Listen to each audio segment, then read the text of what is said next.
இந்நாள் இனிய நாளாக அமைய ராமானுஜர் திருவடியை பற்றி பரந்தாமனை அறிவோம். தினம் ஒரு நாராயணீயம்.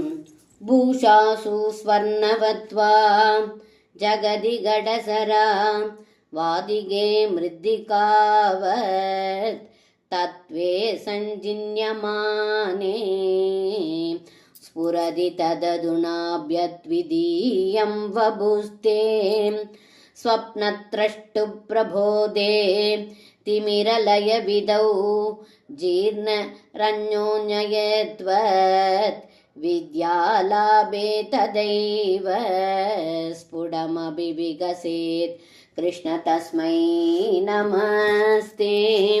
இந்த பாடலுக்கு அர்த்தம்: ஏ குருவாயூரப்பா, அகில உலகிற்கும் காரணரான தங்களுடைய உண்மையான ஸ்வரூபம் ஆலோசிக்கும் பொழுது ஆபரணங்களில் தங்கம் இருப்பது போலவும் பானை மடக்கு முதலியவற்றில் மண் இருப்பது போலவும் இந்த உலகில் ஜீவனும் பிரம்மமும் ஒன்றே என்ற அத்வைத ஸ்வரூபம் காணப்படுகிறது.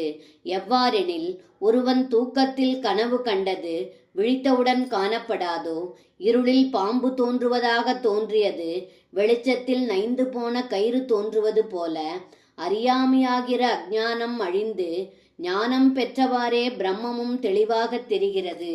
அப்படிப்பட்ட பிரம்மஸ்வரூபியாகிய ஸ்ரீ கிருஷ்ணா, தங்களுக்கு நமஸ்காரம் என்று இந்த பாடலில் பட்டத்ரி சொல்கின்றார். சர்வம் கிருஷ்ணார்ப்பணம். ஸ்ரீ குருவாயூரப்பன் திருவடிகளே சரணம்.